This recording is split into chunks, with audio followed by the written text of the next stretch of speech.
주 달려 죽은 십자가 우리가 생각할 때에 세상에 속한 욕심은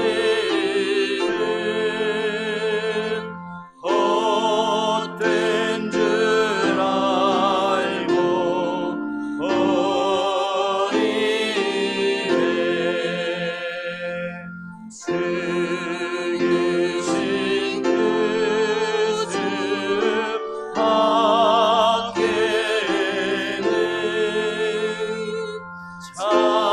사랑을 말게 하소서.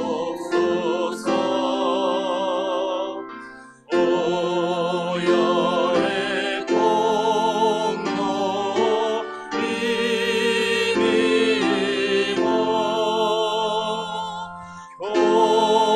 교만한 마음을 어리네. 옷 박힌 손말 보니 큰 잠이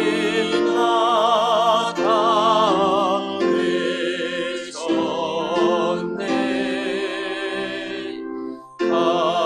가시로 만든 멸류관 우리를 위해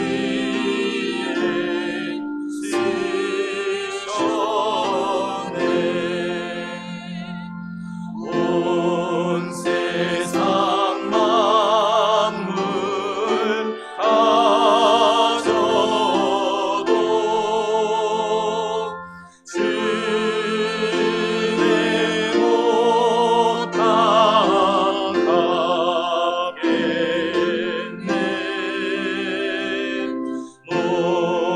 놀라운 사랑 받은 나 용으로 죄를 사겠네.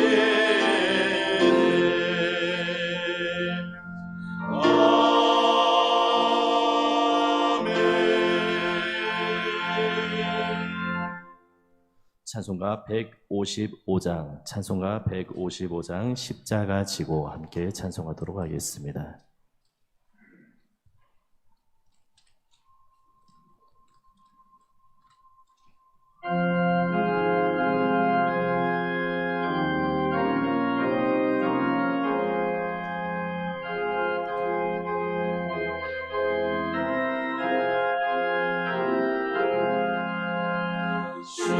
십자가 지고 주님 가신 길 붉은 피 흘린 고난의 길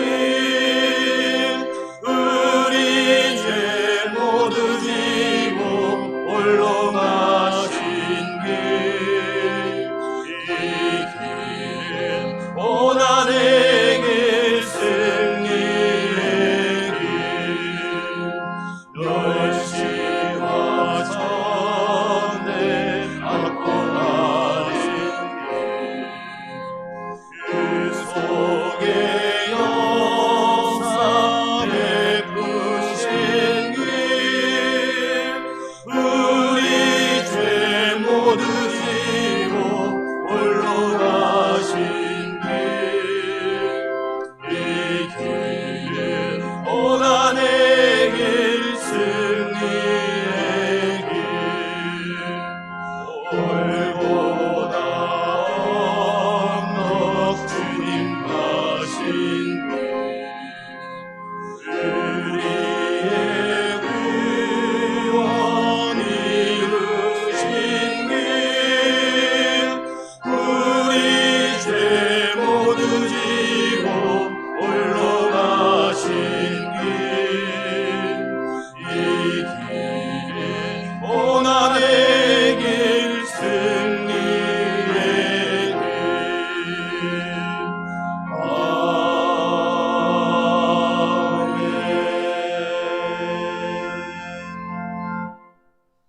찬송가 144장 예수 나를 위하여 함께 찬송하도록 하겠습니다.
사죄 고백합니다. 아름답다 예수여 나의 좋은 친구 예수 공로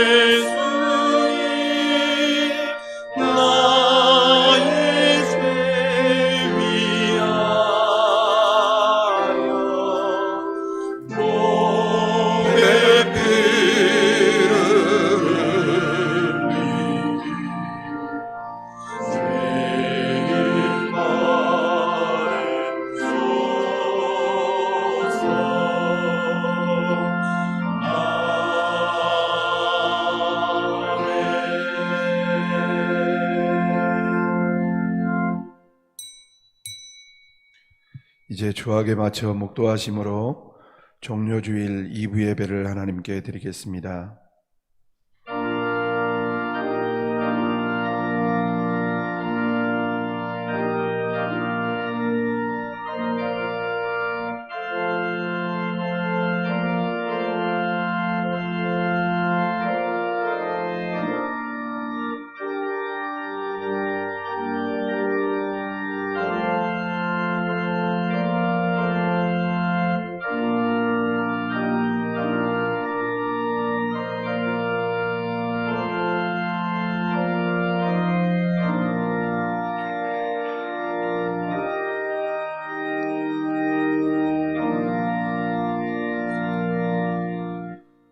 주께서 생명의 길을 내게 보이시리니 주 앞에는 충만한 기쁨이 있고 주의 오른쪽에는 영원한 즐거움이 있나이다.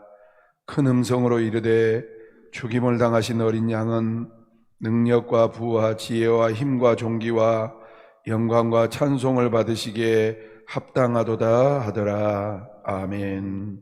사랑과 은혜가 풍성하신 하나님, 온 세상이 코로나19로 인해서 두려워하고 염려하고 치열한 전쟁을 하고 있는 이때에도 저희들에게 긍휼을 베풀어 주시고 하나님 앞에 모여 종료주일로 예배드리게 하심을 진실로 감사를 드립니다. 하나님, 이 시간에 고개 숙인 하나님의 백성들을 위로해 주시고 또한 형편과 처지 때문에 온라인으로 드리는 성도들에게도 긍휼을 베풀어 주셔서 우리가 다 하나로 모여 예배드리지 못하나 살아계신 하나님을 경배하며 찬양하길 원하오니 홀로 영광을 받으시고 찬송과 경배를 받아 주시옵소서. 예배의 시종을 주께 의지하옵고 예수님의 거룩하신 이름으로 간절히 기원하옵나이다. 아멘. 다 같이 기립하셔서 찬송 38장을 부르시도록 하겠습니다. 찬송가 38장입니다.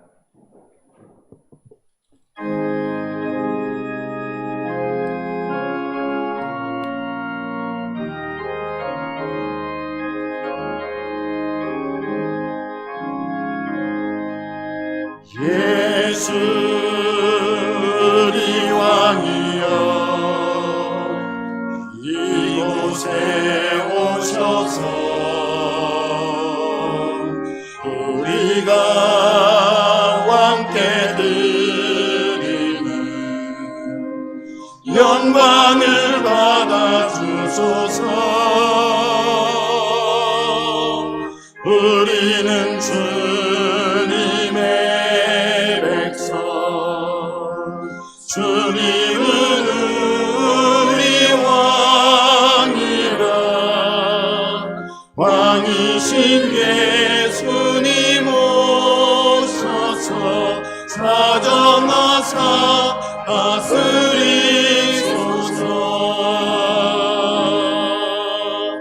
예수 우리 왕이여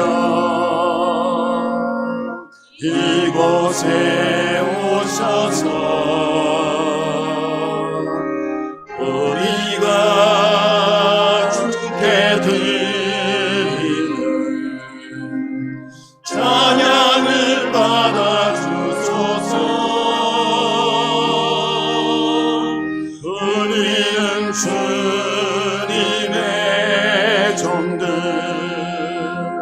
우리는 우리 주시라.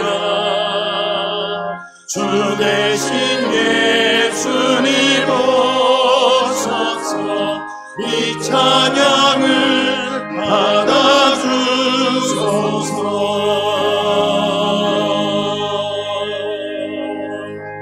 성시교독 129번입니다. 시온에 따라 크게 기뻐할지어다. 예루살렘에 따라 즐거이 부를지어다. 보라, 내 왕이 내게 임하시나니 그는 공의로우시며 구원을 베푸시며 겸손하셔서 나귀를 타시나니 나귀의 작은 것 곧 나귀 새끼니라. 내가 에브라임의 병거와 예루살렘의 말을 끊겠고 전쟁하는 활도 끊으리니 그가 이방 사람에게 화평을 전할 것이요 그의 통치는 바다에서 바다까지 이르고 유브라데 강에서 땅끝까지 이르리라. 앞에서 가고 뒤에서 따르는 무리가 소리 높여 이르되 호산나 다윗의 자손이여 찬송하리로다. 주의 이름으로 오시는 이여 가장 높은 곳에서 호산나 하더라. 아멘. 사도신경으로서 신앙 고백하겠습니다. 전능하사 천지를 만드신 하나님 아버지를 내가 믿사오며 그 외의 아들 우리 주 예수 그리스도를 믿사오니 이는 성령으로 잉태하사 동정녀 마리아에게 나시고 본디오 빌라도에게 고난을 받으사 십자가에 못 박혀 죽으시고 장사한 지 사흘 만에 죽은 자 가운데서 다시 살아나시며 하늘에 오르사 전능하신 하나님 우편에 앉아 계시다가 저리로서 산 자와 죽은 자를 심판하러 오시리라. 성령을 믿사오며 거룩한 공회와 성도가 서로 교통하는 것과 죄를 사하여 주시는 것과 몸이 다시 사는 것과 영원히 사는 것을 믿사옵나이다. 아멘. 착석하셔서 141장을 부르시고 남기준 장로님께서 대표로 기도하시겠습니다. 찬송가 141장입니다.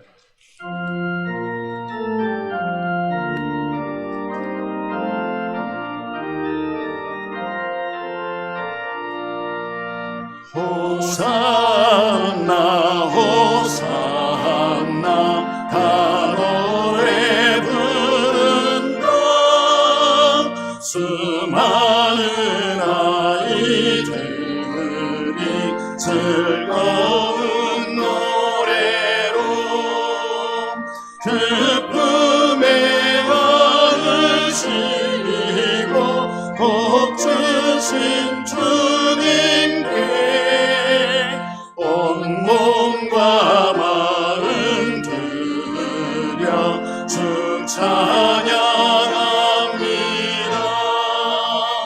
저 감람산 길 따라 등물이 따르며 그 손에 종려 가지 흔들며 외친다.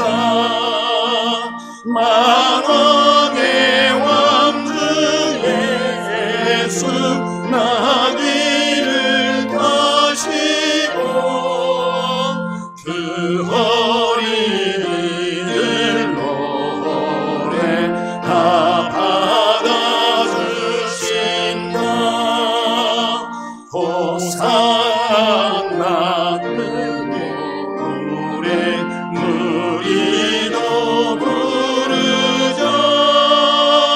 주 예수 우리 구주 우리의 전능왕 온 몸과 마음 다해 목소리 높여서 영원히 기쁜 노래 주 앞에 드리자.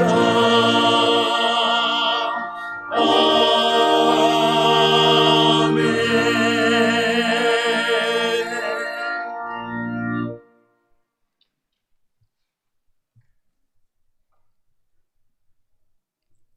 천지 만물을 말씀으로 창조하시고 인간의 생사화복을 주관하시는 전능하신 하나님 아버지, 그 크신 사랑과 은혜를 감사드립니다. 이번 코로나19로 인하여 인간의 무지와 무능을 다시 한번 깨닫게 하시니 감사합니다. 인생이 이러한 상황 앞에서 어떤 것도 스스로 헤쳐나갈 수 없음을 기억하게 하여 주옵소서. 연약한 저희들은 오직 하나님께 엎드려 우리의 죄를 회개하고 부르짖을 때 저희 기도를 들으시고 응답하사 모든 환난에서 건져 주실 줄 믿습니다. 이번 코로나로 인하여 고통받고 있는 환자들과 이웃들을 주님의 신유의 은총으로 치유하여 주옵시고 하루빨리 경제가 회복되도록 주님 은혜 베풀어 주옵소서. 바라옵건대 이 질병이 하루속히 종식되게 주관하여 주옵시고 저희들이 질병 가운데 있지만 하나님 말씀을 기억하며 미래에 대한 불안보다는 주어진 하루하루를 감사하는 마음으로 하나님만 바라보며 의지하게 하옵소서. 이 어려운 환경으로 인하여 한 달여 동안 각 가정에서 온라인으로 하나님과 예배를 드렸지만 이번 부활주일을 한 주 앞두고 오늘 종료주일부터 예배당에 나와 안전수칙을 철저히 지키며 하나님께 예배드릴 수 있는 은혜 주시니 참으로 감사드립니다. 사랑이 많으신 하나님 아버지, 종료주일을 맞이하여 구원의 은혜에 감사 감격한 마음으로 하나님 아버지께 영광과 찬양을 올려드립니다. 지하 사망에서 우리를 구원하시려고 독생자까지 내어주신 그 크신 하나님의 사랑과 우리를 위하여 모멸당하시고 고난의 십자가를 지신 주님의 모습을 되새기며 진심으로 감사 찬양을 돌립니다. 오늘 이 시간 죄 없으신 우리 주님의 대속의 은혜를 다시 한번 생각하게 하셔서 내 몫에 십자가를 지고 주님 가신 골고다 언덕을 따라가게 하옵소서. 자신의 행복과 안일함을 추구하고 십자가 정신을 예면하고 살았던 어리석은 심령을 성령의 능력으로 변화시켜 주옵소서. 주님께서 지상 명령으로 주신 전도와 선교의 사명을 잘 감당하게 하여 주옵소서. 불우한 이웃을 섬기며 살게 하시고 주님의 십자가의 복된 소식을 증거하는 삶을 살게 하여 주옵소서. 은혜로우신 주님, 오늘도 주의 권능의 말씀이 준비되어 있습니다. 세우신 담임 목사님 많은 양무리를 이끌어 가실 때 피곤치 않게 영육간에 강건하게 붙들어 주옵시고 신령한 은혜로 함께하여 주옵소서. 하나님 말씀이 선포되어질 때 주의 백성들이 아멘으로 하답하는 귀한 생명의 양식이 되게 하옵소서. 이곳에 함께 예배드리는 모든 성도들이 주의 말씀을 따라 살게 하여 주옵소서. 말씀 가운데 승리하게 하시고 주의 은혜와 주의 성실로 살아갈 수 있도록 성령께서 우리를 붙들어 주옵소서. 우리를 향하신 하나님의 뜻을 발견할 수 있도록 성령께서 강권하여 주옵소서. 이 시간 드려지는 예배를 주장하여 주셔서 악한 세력이 방해하지 않게 하여 주시고 오직 한 분이신 하나님께만 영광 돌리는 예배가 되게 하옵소서. 거룩하신 예수님의 이름으로 기도드립니다. 아멘.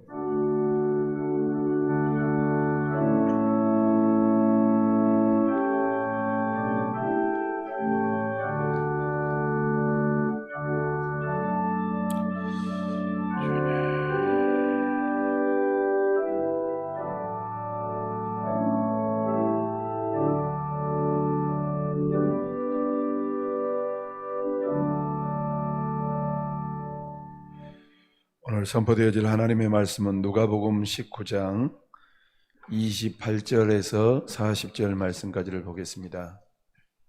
제가 가진 성경 신약 129쪽에 있습니다. 누가복음 19장 28절로 40절. 제가 한 절, 성도님들의 한 절 교독하겠습니다. 예수께서 이 말씀을 하시고 예루살렘을 향하여 앞서서 가시더라. 감람원이라 불리는 산 쪽에 있는 벳바게와 베다니에 가까이 가셨을 때에 제자 중 둘을 보내시며 이르시되 너희는 맞은편 마을로 가라. 거리로 들어가면 아직 아무도 타보지 않는 나귀 새끼가 매어 있는 것을 보리니 풀어 끌고 오라.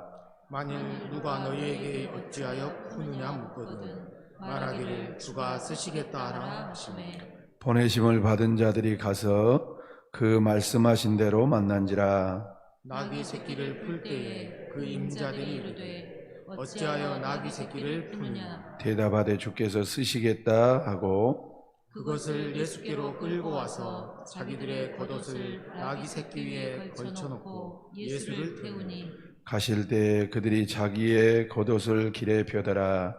이미 감난산 내리막길에 가까이 오시매 제자의 온 무리가 자기들이 본 바 모든 능한 일로 인하여 기뻐하며 큰 소리로 하나님을 찬양하며 이르되 찬송하리로다. 주의 이름으로 오시는 왕이여 하늘에는 평화요 가장 높은 곳에는 영광이로다 하니 우리 중 어떤 바리새인들이 말하되 선생이여 당신의 제자들을 책망하소서 하거늘 대답하여 이르시되 내가 너희에게 말하노니 만일 이 사람들이 침묵하면 돌들이 소리를 지르리라 하시니라. 아멘.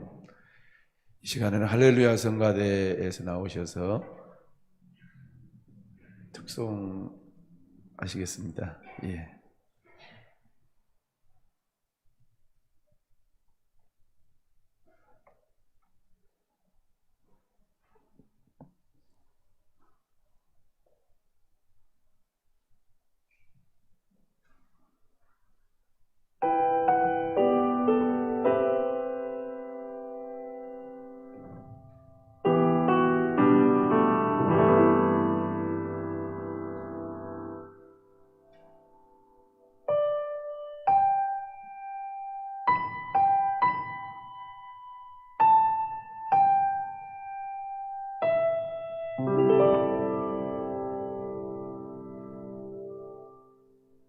나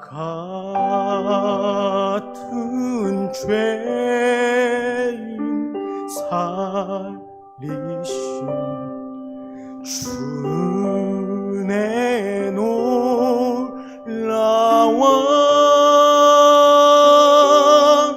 잃었던 생명 찾아왔고 광명을 얻었네.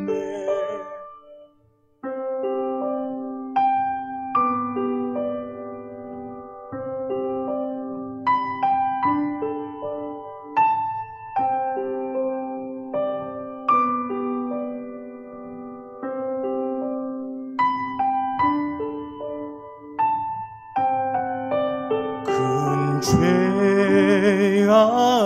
죄악에서 건지신 주의 고마워. 나 처음이 그 시간 귀하고 귀하다.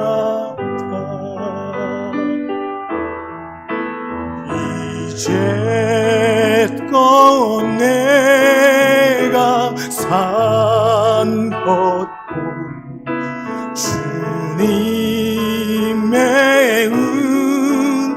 은혜라. 또 나를 장차 본향에 인도해 주시리.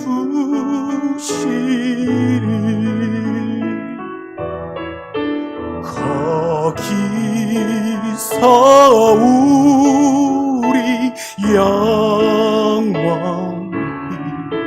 주님의 은혜로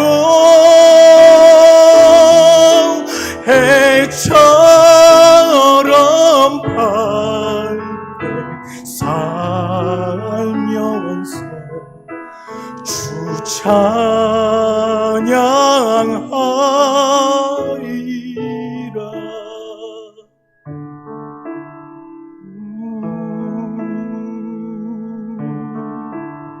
주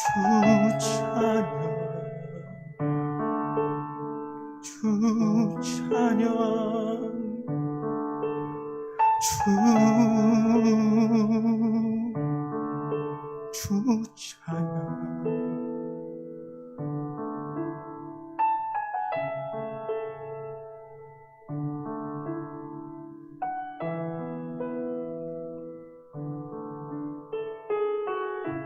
할렐루야.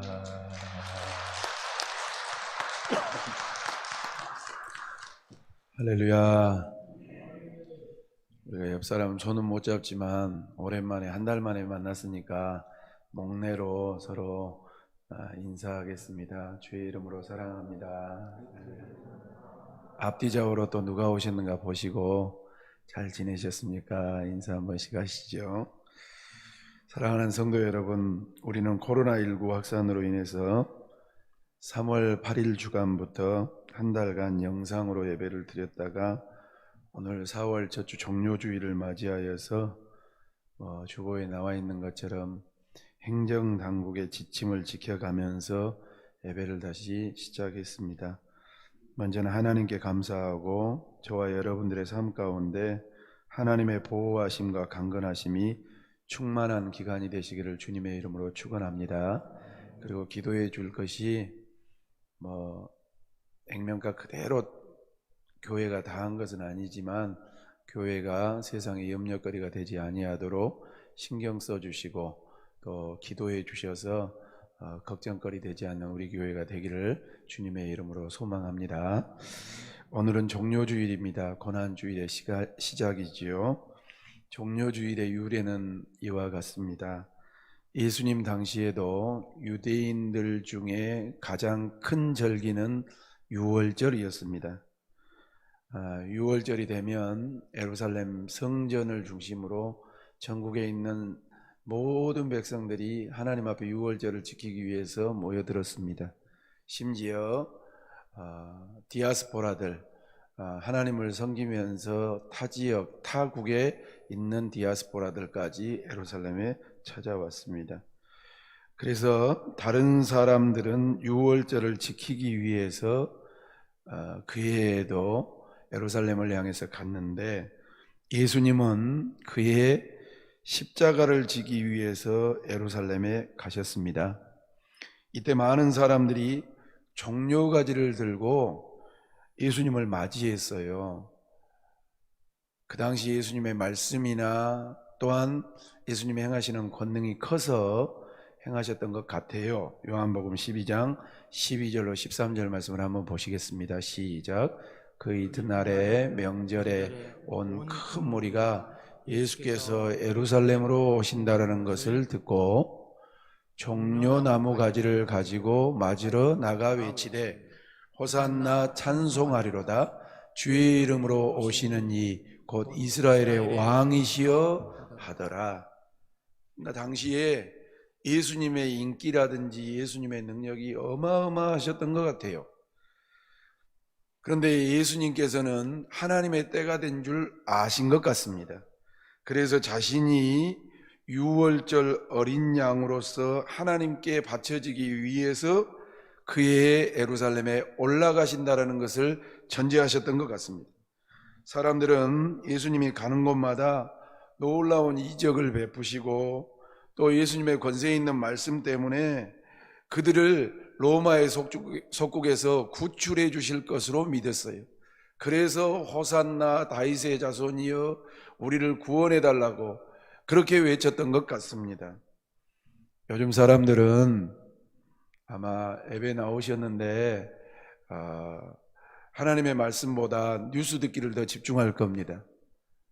중대본부에서 중앙대책본부에서 뭐라고 하는가, 또 대통령은 지금 상황을 어떻게 시국에 대해서 말하고 있는가, 무엇을 당부하는가, 또 지금 미국은 확진자가 몇 명이고 이태리는 몇 명이고 세계는 지금 몇 명인가, 그래서 우리나라는 지금 어떻게 행해야 될 것인가. 그걸 하면 하나님의 말씀 듣는 것보다도 우리가 성경 말씀을 대하는 것보다도 더 촉각을 곤두세운 것처럼 그 당시에 예수님의 말씀과 예수님의 행적은 대단히 사람들에게 센세이션했던 것 같습니다. 그래서 예수님이라면 우리를 로마에서 구원해 줄 수 있겠다, 그렇게 생각했던 것 같아요. 본문에 나오는 사람들이 예수님을 열렬히 환영했던 이유가 바로 여기에 있었습니다.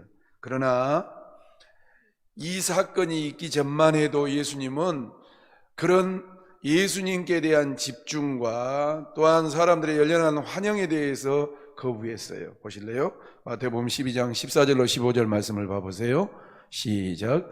바리새인들이 나가서 어떻게 하여 예수를 죽일까 의논하거늘 예수께서 아시고 거기를 떠나가시니 많은 사람이 따르는지라 예수께서 그들의 병을 다 고치셨다.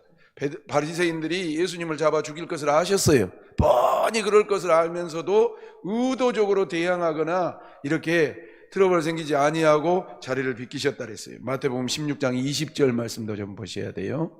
시작.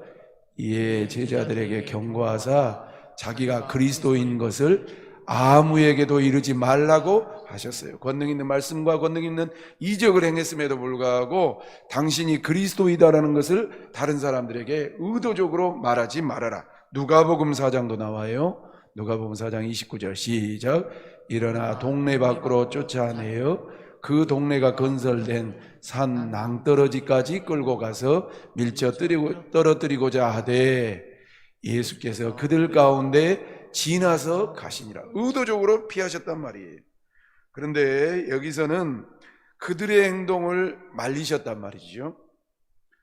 왜냐하면 지금까지는 아직 때가 되지 않았기 때문에 유대인들하고 불필요한 마찰을 의도적으로 피하셨다는 말씀이에요. 유대 대제사장들, 서기관들, 바리새인들은 예수님을 죽이길 원했어요. 왜냐? 종교적이고 정치적이고 가지고 있는 기득권, 그것을 놓기가 싫은 거예요. 뭐 강단에서 하나님의 말씀을 전해야 되니 요즘 보세요. 총선 얼마 안 앞두고 있는데 여당은 여당대로, 야당은 야당대로, 또 잔류 다 나름대로의 그 자기의 기득권이라든지 영향력이라든지 잘해보겠다는 이 품은 뜻을 하는 것처럼, 그 당시에 대제사장들과 서기관들과 바리새인들은 자기들이 종교적이고 또한 이 뭡니까? 정치적으로 기득권을 가지고 있어요. 그런데 힘이 어디로 쏠리냐면 자꾸 예수님에게로 간 거예요. 사람들이 예수님에게는 가요. 근데 자기들의 말에 대해서는 거부해요. 예수님의 인기는 점점 올라가요. 그런데 자기들의 인기들은 점점 떨어지니까 불안한 것 같아요. 그럼에도 불구하고 사람이 얼마나 악한가 봐보세요. 이 대제사장들이나 서기관들이나 바리새인들이 이 유월절 절기에는 예수님이 잡히지 않기를 원했어요. 왜 그러느냐? 예수님을 위해서가 아니고 예수님 때문이 아니라 마가복음 14장 1, 2절 말씀 보셔야 돼요. 다 같이요. 시작. 이틀이 지나면 유월절과 무교절이라 대제사장들과 서기관들이 예수를 흉계로 잡아 죽일 방도를 구하며 이르되 밀란이 일어날까 하노니 명절에는 하지 말자 하다. 왜? 지금 이렇게 사람이 어마어마하게 많아 있는데 이유 없이 예수님을 잡아 죽이면 그 사람들이 아니 예수님은 우리에게 권능을 행해 주시고 또 하나님 나라의 말씀을 증거해 주실 때 우리가 시원함을 얻고 깨달음을 얻고 남다른 은혜를 받고 있는데 왜 예수를 죽이냐라고 밀란이 일어나면 우리에게 역풍이 올 수도 모르니까 철저하게 인본주의적인 생각으로 또 자기 기득권을 놓치지 않겠다는 욕심으로, 야욕으로 예수님을 의도적으로 보호하고 있었던 거예요. 속에는 칼을 품고 있으면서 겉으로는 평화를 말하고, 속에는 창을 가지고 있으면서 겉으로는 웃음을 짓는 그러한 모습이지요. 그러나 하나님의 때는 언제나 하나님이 정하셔요. 이제 때가 되어서 유월절 어린 양으로 돌아가셔야 하기에 십자가에 못 박아 죽이도록 예루살렘으로 예수님께서 입성하신 거예요. 성도 여러분, 예수님은 아셨어요. 하나님이시기 때문에 알 수밖에 없지요. 그러나 무엇을 이루기 위해서 들어가셨냐면, 따라합시다. 하나님의 때와 하나님의 뜻을 이루기 위해서 들어가신 거예요. 신앙생활이란 이런 거지요. 교회가 걸어가는 것은 이런 길이에요. 실은 제가 목요일날 서울을 갔어요. 약속 장소가 해필 건대 입구였어요.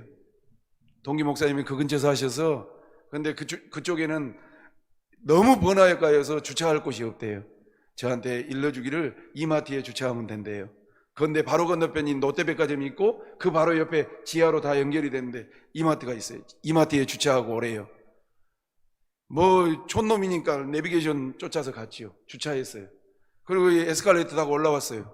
사람이 얼마나 많은지, 마치 80년대 90년대 충장로 어깨에 이게 부딪힐 만큼 사람이 많은 거예요. 나 깜짝 놀랐어요. 세상에 교회는 이 큰 건물 주차도 못하고 건물도 못 쓰고 사람도 못 오게 하고 그렇게 날이면 날마다 방해가고 닦고 청소하고 있는데 여기는 도대체 무슨 나라인가? 식당에 갔어요. 저녁에 식당에 갔단 말이에요. 식당에 갔는데 거리에는 마스크를 다 껴요. 1000명이면 1명이나 마스크 벗더라고요. 마스크를 벗으면 그 사람이 꼭 잘못한 사람처럼 쳐다보더라고요. 근데 식당에 가니까 다 벗고 다 먹고요, 다 떠들고요. 세상에. 차 마시러 갔어요.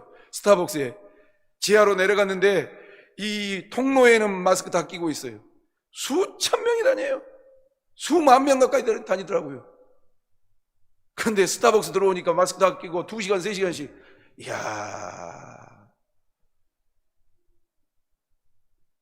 좀 억울한 생각도 들고, 또 교회 안에서 신천지 또 그런 것들 다 교회로 통칭해버리니까 그럴 수 있겠다 생각이 들지만, 사랑하는 성도 여러분, 하나님께서 지금 교회나 목회자들이나 성도들에게, 나와 우리 가정과 또 우리에게, 또 이 조국 대한민국에 무엇을 원하시는가, 하나님의 때에 대해서도 알아야 되고 하나님의 뜻에 대해서도 우리가 좀 민감하게 점검해낼 수 있는 이 기간이 되시기를 주님의 이름으로 축원합니다.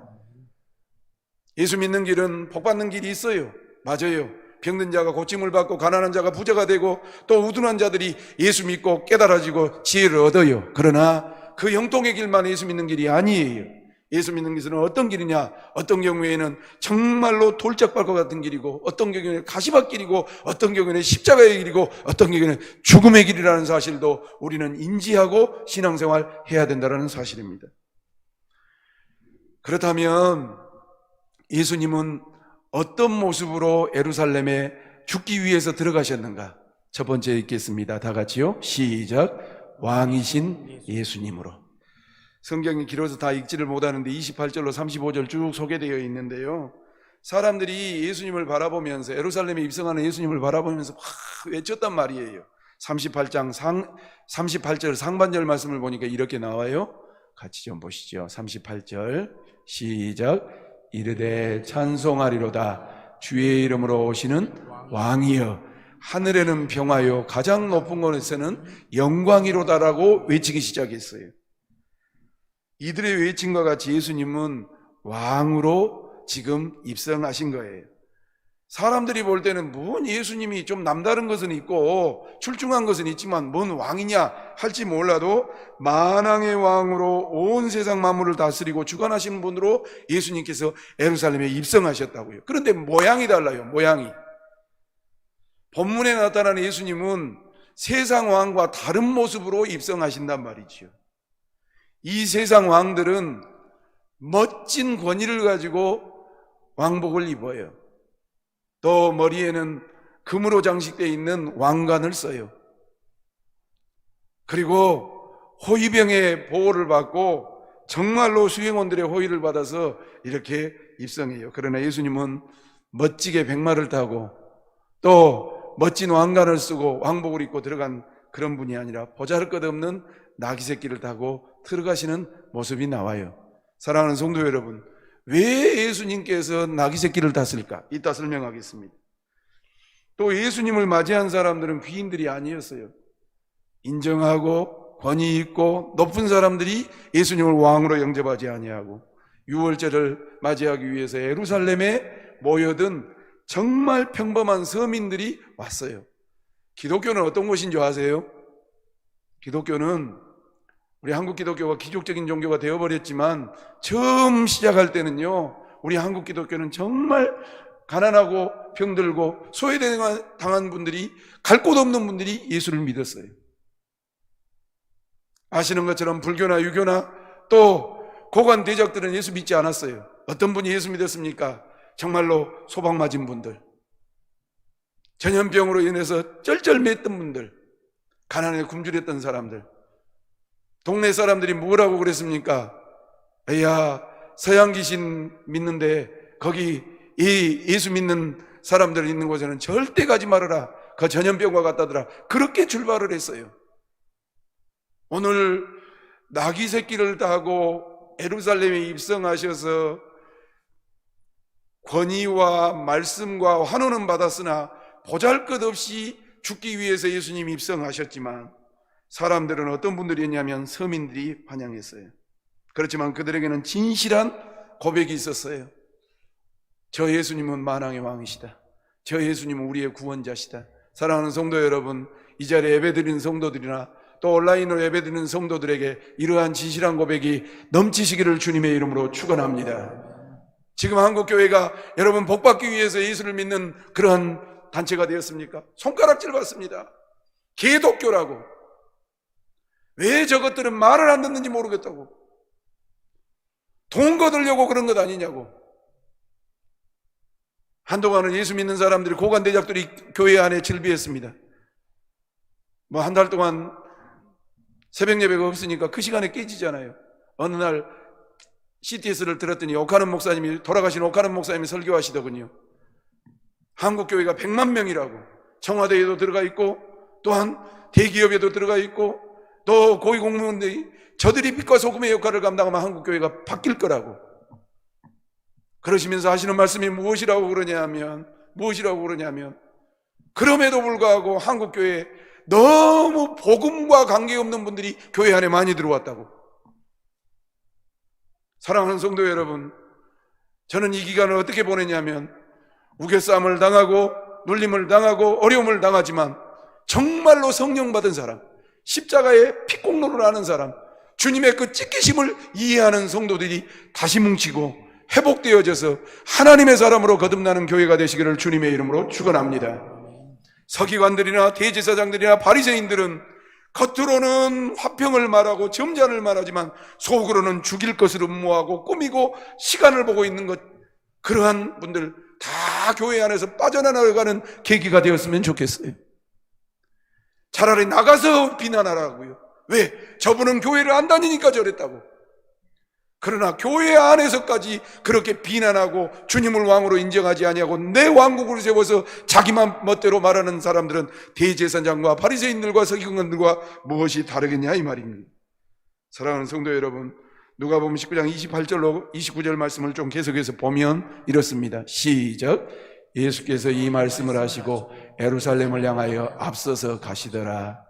감람원이라 불리는 산 쪽에 있는 벳바게와 베다니에 가까이 가셨을 때에 제자들 중에 둘을 보내시며 그랬습니다.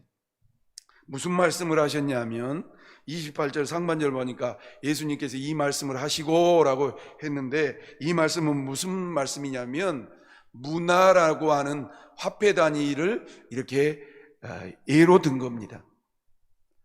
누가복음 19장 상반절 보면 삭개오 사건이 나오고 중반절 보면 열문화의 비유가 나오는데, 한 유력한 귀인이 왕의 권세를 얻고자 하기 위해서 떠나면서 종들에게 열문화를 나눠준 달란트 비유 비슷한 내용을 설명하고 있는 겁니다. 그러면서 내가 이것을 맡기고 갈 테니까 남겨놓아라, 장사해서 남겨놓아라 라는 말씀을 합니다. 그러면서 그 귀인을 누구라고 표현하냐면 예수님 자신이라고 표현하는 겁니다. 이 비유를 말씀하시면서 예수님은 예루살렘에 가까이 있는 감람원이라 불리는 산 쪽에 있는 벳바게와 베다니에 가까이 가셨습니다. 이 두 마을은 예루살렘으로 본다면 동쪽입니다. 약 2km, 3km 정도 떨어진 곳이기 때문에 가까우면서도 적은 동네였습니다. 감람원은 주로 뭐 심느냐면 감람나무를 심었고 요즘 표현으로 하면 올리브나무가 많은 지역입니다. 지금도 올리브가 많습니다. 벳바게 뜻은 이런 뜻이에요. 보시죠. 화면 좀 주세요. 시작. 익지 않는 무화과의 집이란 뜻이고, 베단이란 뜻은 후에 열리는 무화과의 집이란 뜻입니다. 여러분, 요한복음 12장에서는 베단이라고 하는, 뒤에 우리가 뜻을 읽었던 베단이라고 하는 지역에서 예수님께서 잔치를 베푸셨다 그랬어요. 왜 잔치를 베푸느냐? 그때 이 마리아, 마르다, 나사로 그 집에서 향유옥값을 깨뜨리는 사건이 나옵니다. 그러니까 나사로가 죽었는데 살아나니까 너무 고마운 거예요. 그래서 마리아와 마르다가 정성을 다해서 마리아는 옥합을 깨뜨리고 마르다는 음식을 준비한 사건이 나옵니다. 그 사건이 있는 그 다음 날 사건이 오늘 본문입니다. 그리고 예수님은 두 제자를 맞은편으로 보내셨습니다. 30절, 31절 말씀 보실까요? 자, 같이 보세요. 시작. 이르시되 너희는 맞은편 마을로 가라. 그리로 들어가면 아직 아무도 타보지 않는 나귀 새끼가 매어 있는 것을 보리니 풀어서 끌고 오라. 31절. 만일 누가 너희에게 어찌하여 푸느냐 묻거든 말하기를 주가 쓰시겠다고 하라 하시매라고. 여러분 잘 아시는, 한 번도 타보지 않는 나귀 새끼를 풀어오라고 말한 것입니다. 예수님은 베다니에 계셨지만 맞은편 마을 벳바게에 있는 나귀 새끼를 환히 보고 계셨습니다. 그러니까 비록 자기가 가지 않으셨어도 멀리 보고 계신 거예요.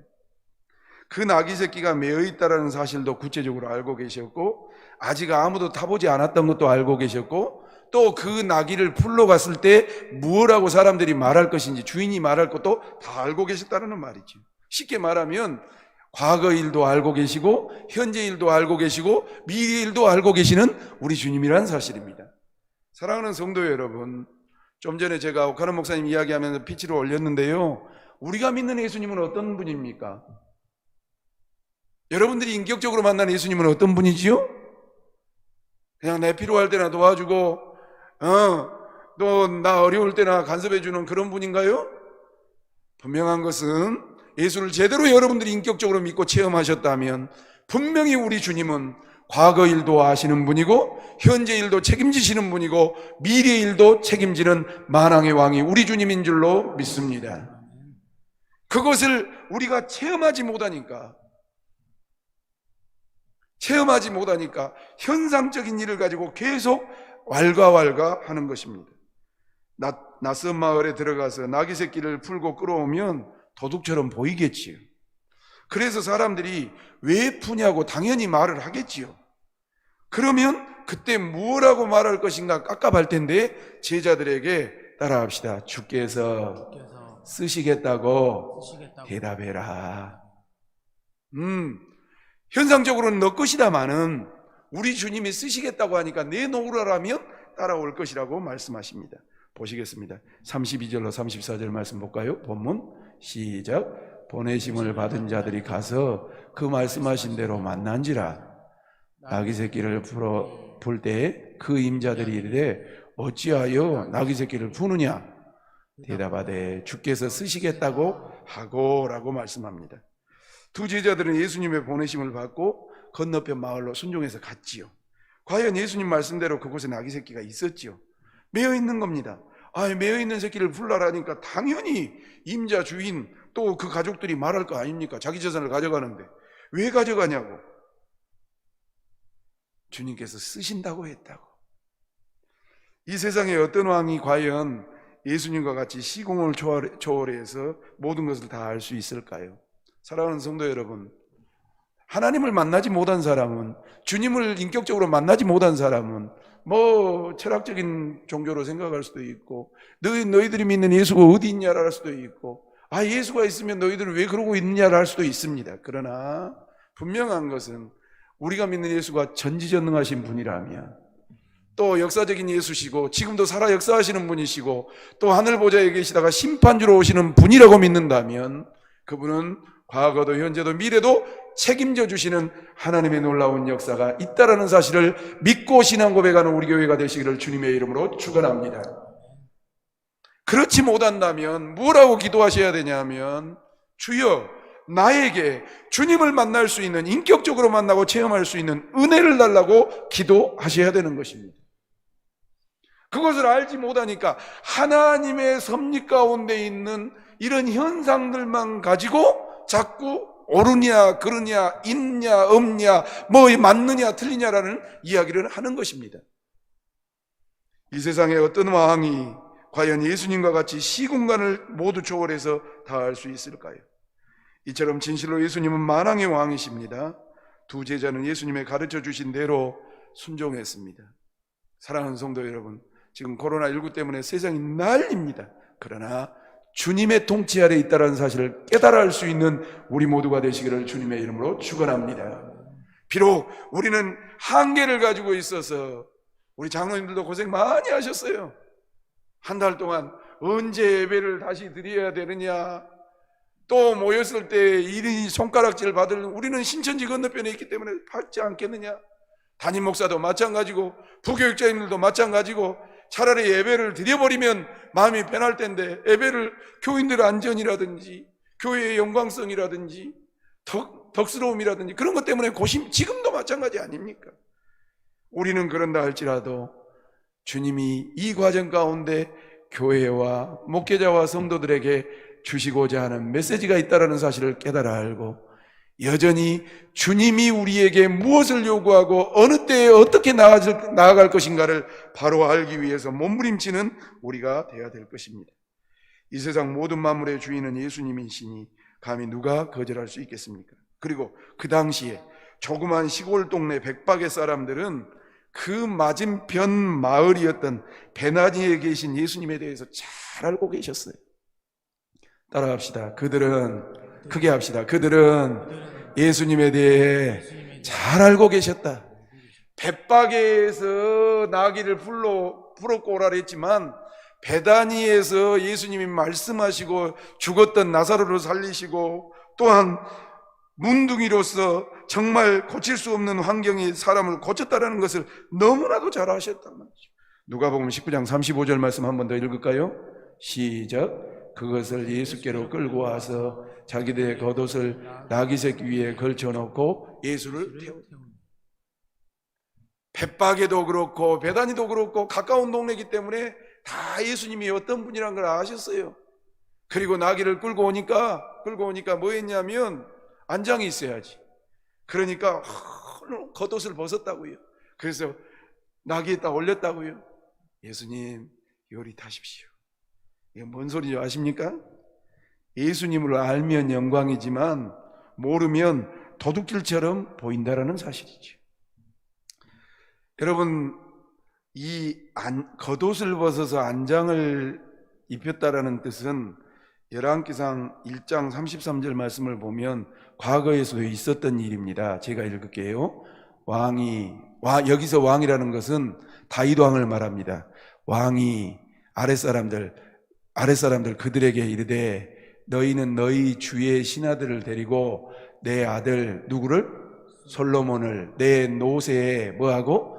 태우고 기온이라는 지역으로 인도하여 내려가라라고 다윗 왕이 이야기를 합니다.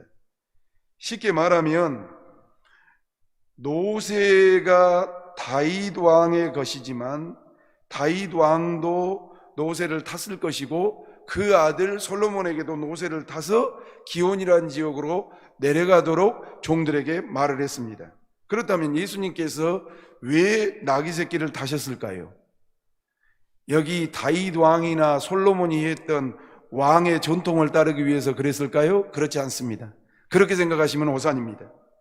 똑같은 사건을 마태와 요한은 뭐라고 기록했냐면 예수님께서 나귀를 탔던 이유는 500년 전, 예수님이 사역하시기 500년 전에 있었던 스가랴 선지자가 예언한 일을 이루시기 위해서 그 일을 하셨다라고 요한과 마태는 말씀하고 있습니다. 스가랴서 9장 9절 말씀을 보시죠. 우리 교동문이랑 똑같습니다. 시작.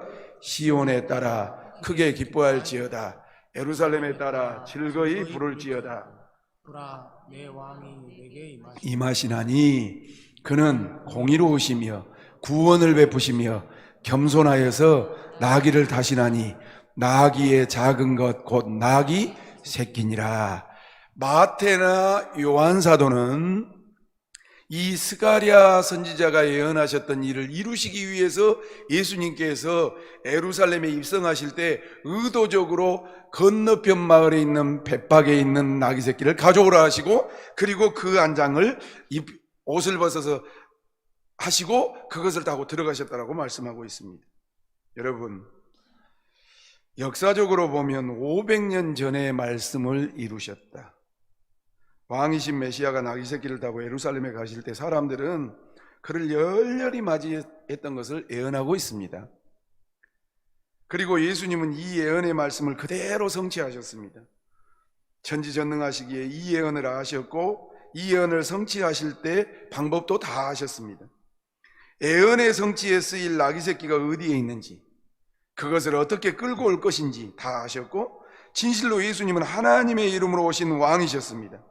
예수님이 이 땅에 오심으로 로마에서 이스라엘을 구원하시기 위해서가 아니시고 자기를 대속물로 주어서 자기 백성들을 구원하기 위해서 이 일을 감당하셨던 것을 기억하면서, 사랑하는 성도 여러분, 말씀을 가름하지요. 내가 믿는 예수는 어떤 분인가? 저를 보십시오. 저를 봐보십시오. 우리가 믿는 예수님은 어떤 분인가? 지금 21세기에 코로나가 창궐하고 있는 이때에 우리가 이 정부의 지침, 대통령의 부탁을 거부하고 나온 예수님은 그냥 종교 행위하기 위한 예수님인지, 세상 사람들이 말한 헌금 걷기 위한 교회인지, 말도 더럽게 안 들은 개독교인 그러한 종교인지, 아니면 아무리 핍박이 오고 아무리 어려움이 온다 할지라도 우리가 믿는 예수님은, 내가 믿는 예수님은 만왕의 왕이시고 만유의 주가 되시며 앞으로 철창 권세를 다루시고 세상을 심판하실 왕으로서 고백하고 이 자리에 오며 인터넷으로 예배를 드리는 사람인지, 잘 점검하셔서 우리의 신앙 고백이 하나님 보실 때 합당한 신앙 고백자들로 설 수 있는 우리 모두가 되시기를 주님의 이름으로 축원합니다. 계시록은 말씀하고 있습니다. 그 예수님께서 십자가에서 처참하게 찍히셨습니다. 물과 피를 다 쏟으셨고 마치 핀센트에 걸려있는 버러지처럼 우리 주님이 돌아가셨습니다. 그분은 다시 사흘 만에 살아나셨지만 심판주로 오실 때는 어떻게 예언해 주셨냐면 요한계시록 19장 11절로 16절 읽고 마치겠습니다. 다 같이요. 시작. 또 내가 하늘이 열린 것을 보니 보라 백마와 그것을 탄 자가 있으니 그 이름은 충신과 신천지에서 많이 쓴 단어지요? 충신이라는 단어를 쓴다고 TV에서 얼마나 그러던가요? 다 가짜입니다. 우리 주님이 재림하실 때에 그런 모습으로 나타나신다 이 말입니다. 그가 공의로 뭐하며? 심판하며 싸우더라. 다음 절. 그 눈은 불꽃 같고 그 머리는 많은 관들이 있고 또 이름 쓴 것 하나가 있으니 자기밖에 아는 자가 없고 또 그가 피 뿌린 옷을 입었는데 그 이름은 하나님의 말씀이라 칭하더라. 하늘에 있는 군대들이 희고 깨끗한 세마포 옷을 입고 백마를 타고 그를 따르더라. 그의 입에서 예리한 검이 나오니 그것으로 만국을 치겠고 친히 그들을 철창으로 다스리며 또 친히 하나님 곧 전능하신 이의 맹렬한 진노의 포도주틀을 밟겠고 그 옷과 그 다리에 이름을 쓴 것이 있으니 만왕의 왕이요 만유의 주라 하였더라. 할렐루야.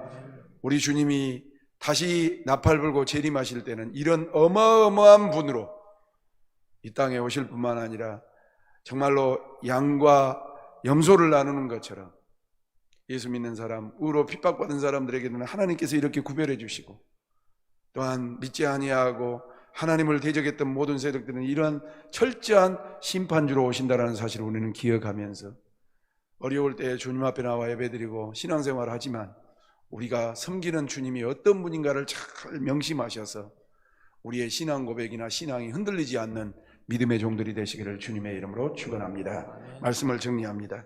우리 주님은 과거와 현재와 미래를 다 아시는 만왕의 왕이십니다.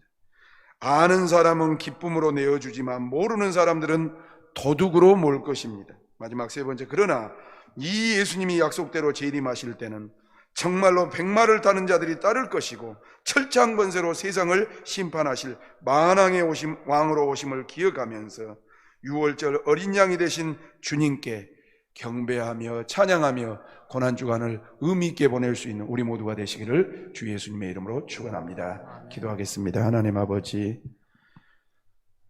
우리는 세상 소리에 귀를 기울이고 삽니다. 그러나 여전히 세상의 주인으로 자정하신 우리 주님을 이 시간에도 말씀을 통해서 소개받았습니다. 왕 되신 주님을 경배하며 찬양하며 과거도 현재도 미래도 모든 것을 책임지실 그분께 겸손하게 고개를 숙이며 하나님 앞에 경외할 수 있는 우리 모두가 될 수 있도록 주님 인도하여 주옵소서. 하나님, 세상이 혼란스럽습니다. 주께서 주장하여 주시옵시고 빨리 해결하여 주시옵시며 이겨낼 수 있는 하나님이 이 민족뿐만 아니라 세상이 될 수 있도록 긍휼을 베풀어 주옵소서. 그 주님을 찬양하며 경배하는 모든 성도들에게 한량없는 주의 은총이 임하시기를 간절히 원하옵고 예수님 거룩하신 이름으로 기도 올리옵나이다. 아멘. 찬송가 331장을 부르시면서 헌금 드리겠습니다. 331장입니다.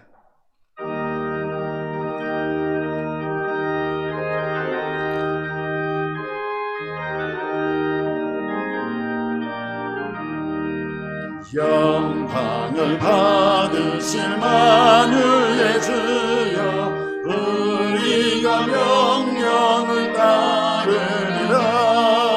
베푸신 은혜를 감사히 알고 진실한 마음으로 섬기겠네.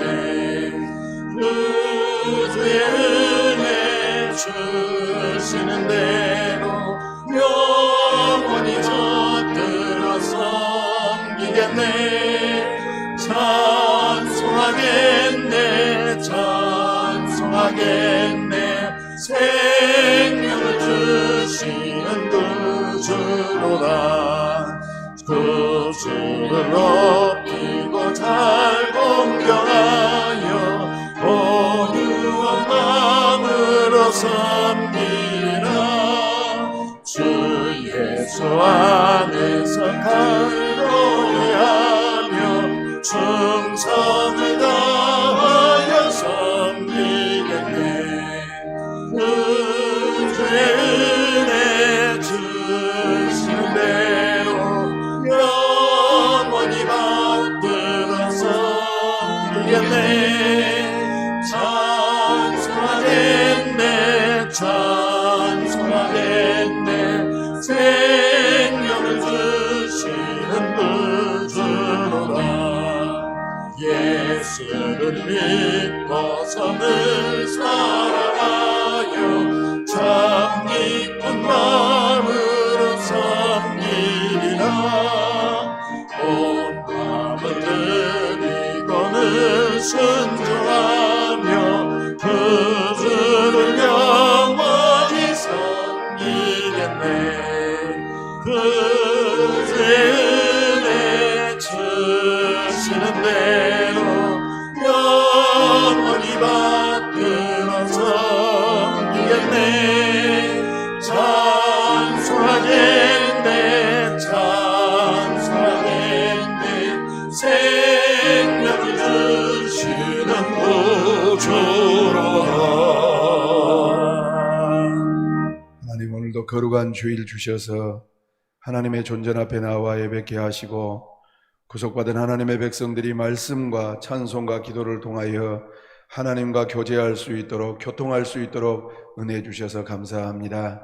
시기가 어려워서 인터넷으로 드리는 성도들에게도 긍휼을 베풀어 주옵시고 하루속히 다 모여서 활발하게 정상적으로 사회생활하고 신앙생활할 수 있도록 하늘문을 여셔서 모든 바이러스를 진멸하여 주시옵소서. 수고하신 하나님 의료진들, 관계당국자들, 또한 하나님 병들어서 고통 중에 있는 가정들, 개인들을 불쌍히 여겨주시고 하나님 피 묻은 손으로 안수하여 주옵소서. 하나님 아버지, 주님을 사랑하는 백성들이 이 시간에도 추정헌금, 하나님 감사 11조 목적헌금 드리오니 흠양하시고 하나님 우리 성도들 이 불경기 가운데서도 하나님의 도우심으로 말미암아 물질이 마르지 아니하며 곤란당하지 아니하도록 긍휼과 복을 덧입혀 주옵소서. 그런 놀라운 은총이 온 교우들 가운데, 이민족 가운데 함께 하시기를 간절히 원하옵고 예수님 거룩하신 이름으로 감사하며 기도 올리옵나이다. 아멘.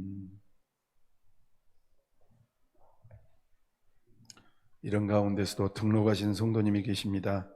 우리 이재영 장로님이 전도하셨는데요. 우리 김근택 장로님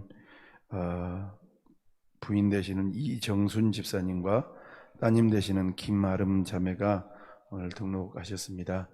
잠깐 일어나 보실래요? 네. 자리가 원래 가족인데 코로나 때문에 좀 떨어져 있어서 그래요. 앞으로 우리 교회에서 이제 김 장로님이랑 신앙생활 잘 하실 텐데 환영의 박수 하도록 하겠습니다.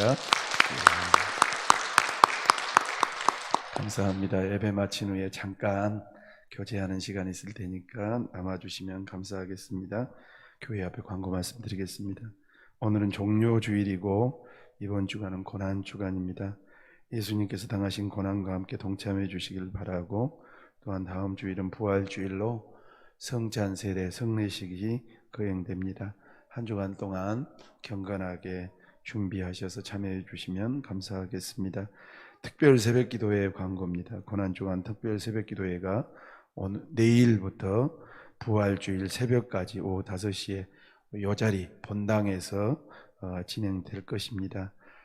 특별한 순서 안 하고요, 그냥 새벽기도를 복원시킨다는 의미에서 평상시 새벽기도처럼 제가 인도하고 간단히 예배드리고 기도하도록 하겠습니다. 참고해 주시기를 부탁드립니다. 예배와 모임에 대해서 광고 드리겠습니다. 이번 주는 아시는 것처럼 1부, 2부 예배 드리고요. 주일 밤 수요일 예배는 주보 사이에 끼어 있는 간지를 통해서 가정 예배 드려 주시길 부탁합니다. 그리고 12일 주일날 새벽부터는 이제 정상적으로 예배도 드리고 기관 모임도 할 텐데, 정부의 사회적 거리두기 있잖아요. 일곱 가지 수칙에 의거해서 철저히 준수한 가운데 진행하려고 하니까 기도해 주시고 동참해 주시길 부탁합니다. 오늘 공무원이나 경찰들 안 오셨잖아요. 다른 교회는 계속 예배드리는 교회는요, 공무원들하고 경찰들이 와서 사진 찍어 갑니다.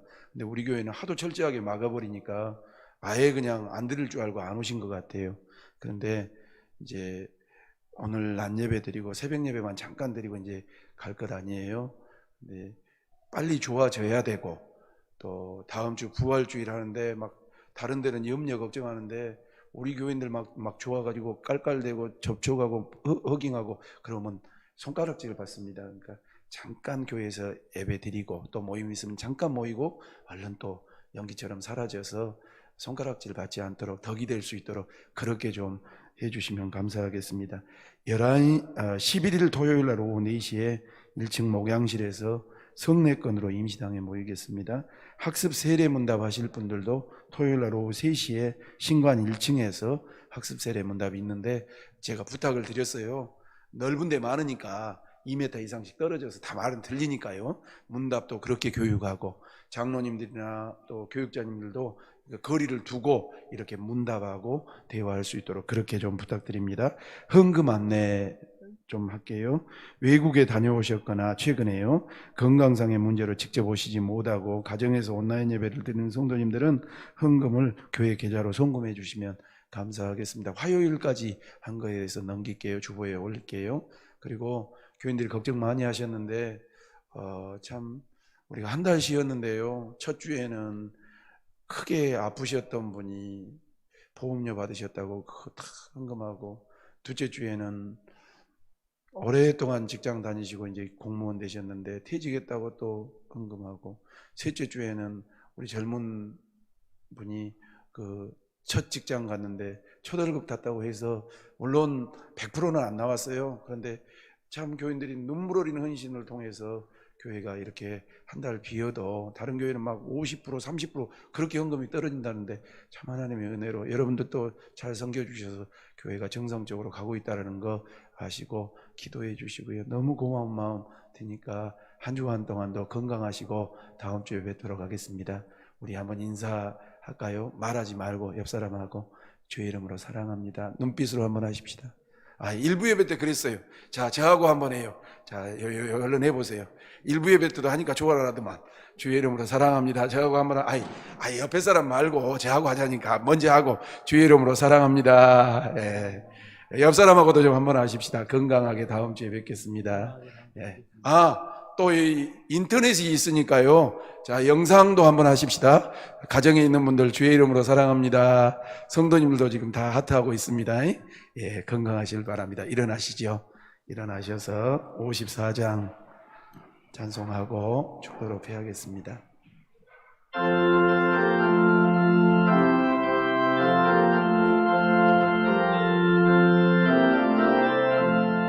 주여 오늘도 아오니 편히 가게 하시고 사랑마다 주내로 이기도록 하시고 광야 같은 세상에서 항상 인도하소서. 주의 복된 말씀 듣고 또한 감사합니다. 구원받은 주의 성도 열매 맺게 하시며 하나님이 우리 함께 항상 계시옵소서.